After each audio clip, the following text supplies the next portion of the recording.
Boa tarde, trabalhadoras e trabalhadores. Hoje nós temos aqui uma convidada especialíssima e eu tenho certeza que vocês vão adorar a nossa conversa e a nossa experiência aqui que faremos juntas. Nós estamos aqui hoje com a professora Ana Carolina D'Artora. Ela é professora do estadual, né, do nível estadual aqui no Paraná, e ela é doutoranda em educação com recorte em gênero, em feminismo. Então, ela vai se tornar uma especialista, né, daqui a pouco, o que é ótimo para nós, né, professora? Precisamos cada vez mais de pesquisadoras, de experts na questão de gênero, e principalmente também na questão de gênero em relação à mulher negra, que vai ser o nosso tema aqui de hoje. Pode dar boa tarde a nossos trabalhadores e trabalhadoras e, na sequência, eu lanço aqui a pergunta. Fique à vontade, professora, e seja bem-vinda. Boa tarde, obrigada, Gil. Muito obrigada pelo convite. Estou muito feliz pelo convite, principalmente pelo tema que a gente vai tratar aqui, que é o tema sobre o qual eu me debruço, né? Falar de mulheres negras é o que eu tenho feito já há um bom tempo. Já pesquiso desde o meu mestrado essa temática, comecei trabalhando com adolescentes negras e aí fui migrando aí para o feminismo negro. Estou muito feliz, principalmente, de estar aqui falando também para trabalhadoras e trabalhadores do Sindicato dos Trabalhadores, dos metalúrgicos. Eu também atuo no Sindicato dos Professores, mas, como eu te falei, estou afastada no momento.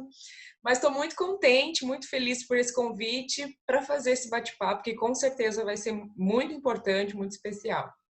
Com certeza vai, professora. E para nós é uma honra tê-la aqui, acredite.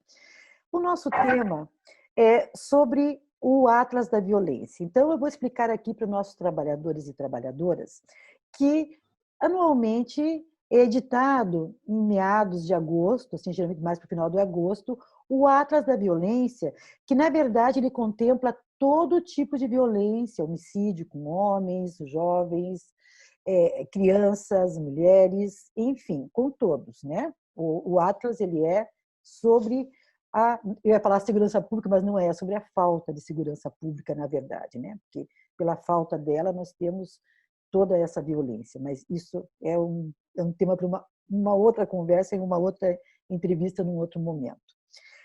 O que nos chamou a atenção? Nós, em função de termos trabalhos, né, que as trabalhadoras metalúrgicas aqui sabem, temos um departamento da mulher bastante atuante. Anualmente fazemos aqui o Março Laranja, que é um trabalho em defesa, né, ao combate da violência contra a mulher, de enfrentamento. E nós fomos lá ver como é que estavam os dados da violência. E o que nos chamou muito a atenção, professora, é que ele baixou 9%, porque o ano base de pesquisa é 2018, é sempre, né, 2 anos, né, um ano e pouco para trás, não chega a ser 2 anos, enfim.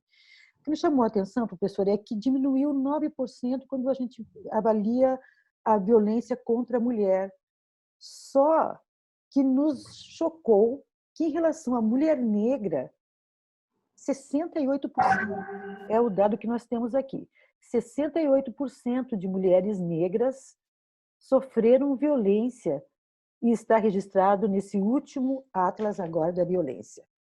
Inclusive, houve uma frase da doutora Samira Bueno, que ela é diretora executiva do Fórum Brasileiro de Segurança Pública, que fez a pesquisa junto com o IPEA, onde ela coloca assim: que política é essa que estamos desenvolvendo aqui nesse país para reduzir violência contra a mulher, que reduz violência em relação às brancas e aumenta entre as negras? O que estamos fazendo? Então, isso chamou muito a nossa atenção, professora, e eu gostaria muito que você nos ajudasse aqui a entender esses números e nos dar ferramentas para lutarmos, né, para enfrentarmos e mudarmos esse estado de coisas. É com você, professora. Entristece realmente, né, a gente olhar para o Atlas da violência, ver que a violência geral contra mulheres diminuiu, porém, quando a gente cruza os dados ali, a violência contra mulheres negras aumentou. É meio assustador, entristece, mas não é uma surpresa, assim, não é uma surpresa porque é aquilo que a gente começou falando, né? A gente conhece a estrutura do nosso país e a gente sabe que o nosso país é um país que sofre com um racismo e um sexismo estrutural. Então, o que a gente observa nesse fato do aumento da violência contra as mulheres é a conjunção do racismo e do sexismo que afeta essas mulheres duplamente. Então, como elas estão na base da pirâmide social, numa situação de maior vulnerabilidade social, marginalização e mais expostas, né, à violência racista e à violência sexista, isso mostra esse aumento. Mas por que aumento se a gente tem políticas públicas, por exemplo, como a Lei Maria da Penha, que vem para promover essa reeducação social, coibir essa violência, que também um dado muito triste é observar que essa violência acontece no contexto doméstico, então é dentro de casa que a violência acontece, é muito triste a gente saber disso, né? E a Lei Maria da Penha, uma política pública para coibir um pouco essa violência, a gente fica pensando, nossa, mas ela não teve efeito. Mas não é puro e simples assim, não é que ela não teve efeito, não é que ela não, é que ela teve efeito. Então, o que acontece é que a gente tem maior denúncia. Então, quando a gente vai olhar para os números, aquilo que nem se entendia como violência, as mulheres começam a entender a violência que sofrem, começam a denunciar muito mais a violência que sofrem, e isso se traduz nesse aumento da violência. Eu não acho que a violência tenha aumentado pura e simplesmente, né? Porque o Brasil é um país violento, tem um histórico de violência.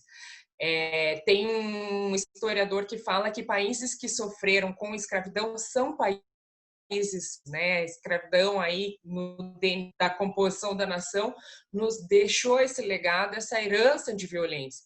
O Brasil é o 7º país mais violento do mundo. Então, não é surpresa, não é como eu disse, né? Nos entristece, mas não é uma surpresa.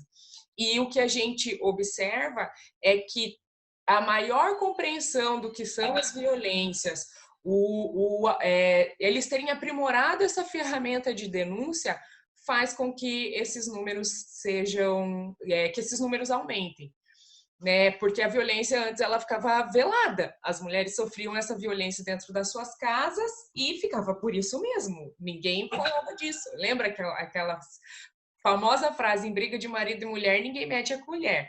E hoje no movimento feminista o que a gente fala? Mete a colher, sim. Se a gente ouve a nossa colega vizinha sofrendo do lado, a gente vai ver o que está acontecendo.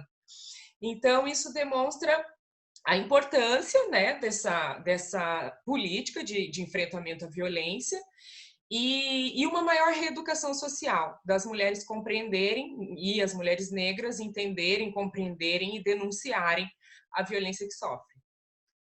Um pouco isso, assim, para a gente começar. Sim, mas esse aumento da violência em relação às mulheres negras, exatamente você atribui a quê? Você fez um geral, Então, né? eu atribuo ao fato delas estarem compreendendo e denunciando mais a violência que sofrem, mas também, como eu disse, a conjunção racismo-machismo ela afeta duplamente as mulheres negras. Então, as mulheres brancas elas lutam contra o machismo, as mulheres negras lutam contra o machismo e o racismo. Essa conjunção faz com que elas sejam mais violentadas, que a violência sobre elas seja mais pesada, né? É uma violência dupla que a gente sofre, uma dupla opressão. Então, discursos de ódio, né? Discursos de ódio contra a população negra, esse desprezo, né, pela população negra, como a gente já falou, esse racismo estrutural que coloca a mulher negra em maior vulnerabilidade, então a mulher negra ela está mais exposta. Por exemplo, ainda infelizmente, a maior parte das empregadas domésticas, por exemplo, são mulheres negras. A mulher branca, ela é mais protegida, ela está no contexto do lar, ela está num bom emprego.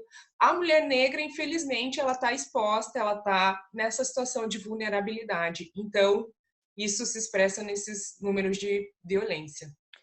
Professora, então agora aqui vamos tratar de uma coisa que me chamou a atenção agora. Nós estamos na luta de combate à violência há anos, né? A própria ONU criou os 16 dias de ativismo, porque nós sabemos que a violência contra a mulher não é um privilégio do Brasil. O Brasil, sim, é um país violento, perdão, é o 7º país mais violento do mundo há anos, vamos deixar isso claro, que ele não altera, ele não vai indo para baixo para nos dar um acalento. Piraquara, aqui do ladinho de Curitiba, já foi a 3ª cidade mais violenta do país. Agora as coisas mudaram, acho que ela deve ter ido pelo 7º, 8º. Já teve número de 4ª cidade com maior número de violência contra a mulher, né? 4ª cidade do país com maior número de violência. Sim, tudo muito aqui perto da gente para ver, porque o Paraná, quando a gente criou aqui o Março Laranja, há 7, 8 anos, ele era o 4º estado mais violento do Brasil naquele momento. Que bom que algumas coisas evoluíram. Então, Piraquara acabou deixando esse protagonismo, embora ainda está entre as 10, com certeza, porque, olhando o mapa, a gente percebe que estourou na Bahia, Piauí e Roraima, eles têm lá também um legado, e você fala em escravidão, e tem tudo a ver, porque aquela região a gente sabe que lá que as coisas aconteciam com mais frequência. Mas eu quero fazer com você aqui uma outra análise agora. Então, assim, estamos no planeta lutando contra a violência das mulheres que elas sofrem, que é em casa. E deixando claro aqui, como você já comentou, nós estamos falando aqui de feminicídios, né? Existe uma violência geral contra as mulheres, mas o Atlas da Violência, esse ano, inclusive, ele não diferencia homicídio de feminicídio. O homicídio é uma agressão que você sofre em qualquer lugar, um assalto, um assassinato, né? Enfim. Já o feminicídio é o que a professora comentou aqui, que é exatamente feito por pessoas próximas. O feminicídio se caracteriza... Que tem o fato de ser mulher como central, que é o mais triste, né? É minha mulher, eu posso bater, é mulher, eu posso matar, é a mulher, eu posso... Isso.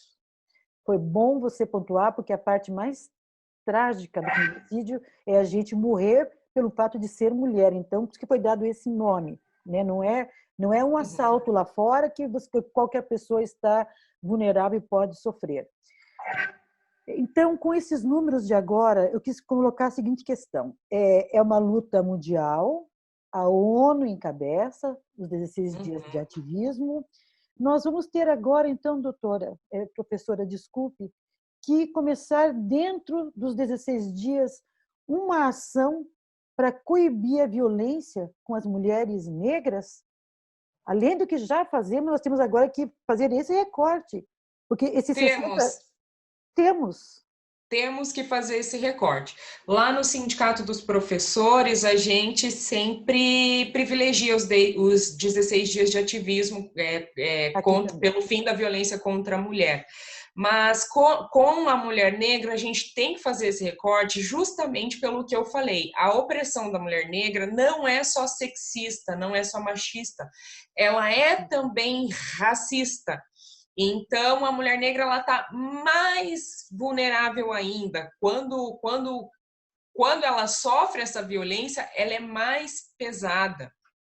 Um outro elemento que eu esqueci de falar também sobre o fato da violência contra as mulheres negras ter aumentado é o fato que as mulheres brancas têm mais acesso, né? Mais acesso a essas políticas por conta da condição social, da situação socioeconômica, e as mulheres negras não. E isso se dá pelo racismo estrutural. Então, a gente tem que fazer uma dupla reeducação. A gente tem que reeducar contra essa cultura machista violenta, mas a gente tem que reeducar também contra a violência racista. Então, sim, a gente precisa fazer uma dupla reeducação. E, assim, infelizmente, mas é necessário. Sim. A gente precisa combater duplamente racismo e machismo. Senão acontece justamente isso. A gente implementa políticas de combate e tudo mais, a violência, promove a reeducação contra essa cultura machista. E o que acontece? O número de violência contra mulheres negras permanece. Então, professora, eu entrevistei aqui na Live SMC, em meados de maio, junho, a deputada estadual Cristina Silvestre, que ela foi eleita a procuradora da mulher aqui na Assembleia Legislativa do Paraná. Inclusive, eu fiquei assim, muito feliz com essa postura, porque o Senado aprovou essa lei e em todas as assembleias legislativas do Brasil possui uma procuradora que trata da questão de gênero. E ela é uma pessoa assim extremamente acessível, assim muito interessada no tema, assim eu gostei muito de como foi evoluindo a nossa conversa, inclusive aberta para que a gente leve projetos lá e ela avalie, de repente pode até implementar, porque daí vira lei, né? Porque é dentro da Assembleia. Isso que eu estou comentando com você aqui, professora, sobre ela. Por quê? Se nós temos que, nesse ano, começar a nos programar desde já, desde 1º de setembro, os 16 dias de ativismo de 2020, nós temos que fazer uma ação com esse recorte dentro do enfrentamento geral com a questão da mulher negra. Porque mais intensamente, né? E refinar essas políticas, né? Porque, por exemplo, foi bom você falar que eu até esqueci de citar que eu sou do Conselho Estadual da Mulher, mas também estou afastada no momento. Tá. Mas a gente pensou, e lá no Conselho da Mulher elas pensaram e elaboraram, inclusive foi implementado por essa deputada, né? Foi para a Assembleia pelas mãos dela, mas uma política que foi elaborada ali no Conselho Estadual da Mulher, a coisa do boletim eletrônico. Então, as mulheres vão lá, fazem a sua denúncia eletrônica, porque a gente está nesse Sim, ela contexto falou de aqui. pandemia e tudo Sim. mais, facilita muito, é muito bom, ótimo e tal. Mas para a mulher classe média, porque quem são as mulheres que têm acesso à internet, que estão na condição hoje de fazer o boletim eletrônico? Não é a mulher periférica. E quem é a mulher periférica, que é tudo isso que a gente já falou aqui, quem é a mulher que está na base da pirâmide social, nessa vulnerabilidade, sem acesso?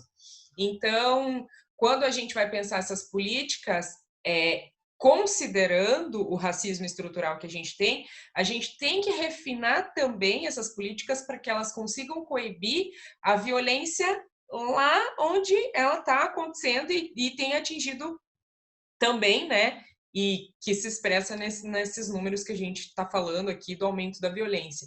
Então, é preciso que essas políticas sejam, sim, refinadas e que tenham esse olhar específico para esse viés de raça, essas políticas para as mulheres. Mas, como eu estava te falando aqui anteriormente, a gente ainda sofre, né? Com o mito da democracia racial no Brasil, e é muito, assim, é mais fácil a gente tratar de qualquer tema no Brasil do que tratar de raça. Ainda tem um tabu muito grande, as pessoas ainda acreditam que isso não é um tema importante. No entanto, a violência tá aí, né? Tá dada, e a gente não vai conseguir combater isso, superar essa violência sem fazer esse recorte específico. Você também mencionou o George Floyd, e só para fechar isso que eu estou falando aqui, nos Estados Unidos, a sociedade levantou a bandeira antirracista, né? Tá tendo mobilização lá até agora contra essa violência racial, contra a violência da polícia contra a população negra, morte da população negra e tudo mais. Aqui no Brasil isso chegou, sendo que a gente já vive essa violência há muito tempo, mas inspirados ali pelos acontecimentos nos Estados Unidos, em decorrência da morte do George Floyd, esse movimento chegou aqui no Brasil, mas aqui ele tomou um outro viés. Justamente por isso que eu estou falando, tratar de raça no Brasil é quase tabu. Então, aqui, em vez das pessoas levantarem a bandeira antirracista, elas preferiram levantar a bandeira antifascista. Sim. E aí a gente não Fato. olha para o problema real, que é o racismo que estrutura nossa sociedade. A violência contra as mulheres negras aumentou, o feminicídio, né? Mas a violência contra a juventude negra também, né? Também. É a violência contra a população negra no geral. No geral. Então, a gente tem que superar, inclusive, para que a gente supere a violência como um todo, é o racismo e o machismo. Então, professora, nosso tempo ele está terminando, mas eu gostaria aqui de pontuar algo, depois eu vou passar para você também fazer sua mensagem final. O que eu quero deixar claro com essa entrevista hoje, com essa participação maravilhosa desta doutoranda aqui, que daqui a pouco vai estar nos ajudando, produzindo pesquisa e conhecimento em defesa de nós, das mulheres negras. Então, é muito importante. Desejamos muito sucesso para você. Mas também deixar claro aqui que não temos o que comemorar com o Atlas da Violência em relação à mulher em 2020. Pelo contrário, não diremos, que bom, diminuiu 9% a violência em relação às mulheres, porque enquanto tiver um grupo de mulheres sofrendo, sendo violada e aumentando um percentual de 68%, nós todas estamos sendo violadas, todas. Não dá para comemorar. Não dá para comemorar, não. Porque nós estávamos trabalhando antes com uma ideia de mulher, apenas gênero. Mas agora a gente vai incluir raça, sim. Porque nós queremos que todas as mulheres sejam respeitadas. Absolutamente estejam protegidas, né? Protegidas. Não queremos criar mecanismos e políticas, como disse a diretora executiva do Instituto de Segurança Pública Brasileiro, que política é essa que estamos criando? Que só está defendendo mulheres brancas. Nós queremos que todas as mulheres brasileiras, todas, porque nós não vemos diferença entre essas mulheres, que todas sejam respeitadas, que todas tenham acesso, que todas tenham condições de poder melhorar suas vidas, que todas saiam dessa situação de vulnerabilidade. E se nós percebermos, então, que daqui para frente começa a ter um problema que está claro na pesquisa do IPE agora em relação à mulher negra, vamos sim, todas as mulheres lutar para que isso acabe. Aproveitar que nós já temos essa luz para nós, para nosso movimento, né, professora? E vamos ajudar a extirpar e não vamos aceitar isso. Não podemos aceitar. É com você, Não professora. podemos continuar naturalizando, continuar achando que essa violência é normal. Não é normal. Viver nessas condições não é normal. Não é. Vamos buscar a paz juntas, professora. Vai dar tudo certo. É só nós lutarmos juntos, como agora os trabalhadores finalmente entenderam, né? Eu falo trabalhadores de todas as centrais do Brasil, eles estão se unindo, como fizeram recentemente agora em relação à Renault, uma gigante, e nós aqui, né, trabalhadores no chão de fábrica, parecia Foi impossível. sensacional E foi a vitória aí de você. sensacional, mas porque todos lutamos juntos, professora, todos. Então agora está na hora de todas as mulheres também se reunirem para não deixar criar um gueto entre nós. Não podemos. Sim, você sabe que lá no nosso sindicato, a nossa base é 89% feminina, né? Sim. Então, essas que são as professoras. Então, algumas questões de sofrimento mental, questões da saúde da mulher mesmo, impacta muito. E a gente tem dificuldade, tratando de machismo, né? Algumas coisas a gente tem dificuldade de conquistar na carreira das trabalhadoras em educação, porque é profissão de mulher.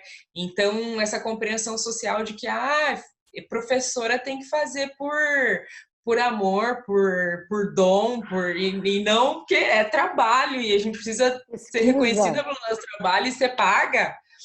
Então, são essa cultura que a gente tem que desconstruir no geral. Né? Mas vamos desconstruir. Eu acho que estamos nesse caminho, sabe? Sem pensar que a professora ela tem que, como você, mestranda, mestre já, né? E agora doutoranda. Quanto tempo nós investimos em educação para poder dar aulas? E eles pensam o quê? Que isso é uma coisa porque por fazer talento? Por amor. Divino, pelo amor de Deus. Pelo amor de Deus. Não temos dá, que virar essa roda, professora, e temos que ser olhada como somos realmente, mas a gente está indo. A gente chega lá. Estamos sim, vamos chegar. Obrigada, sim. professora. É só a sua primeira entrevista, mas você vai ser convidada mais vezes, porque eu amei, foi bacana. Eu tenho certeza que todas as nossas trabalhadoras e os trabalhadores também vão gostar muito de acompanhar essa entrevista, com certeza. Obrigada. Ai, obrigada. Eu que agradeço muito o convite. Espero que eu tenha correspondido aí à expectativa e conseguido trazer alguma clareza sobre o assunto, né? Com certeza, muito, muito mesmo.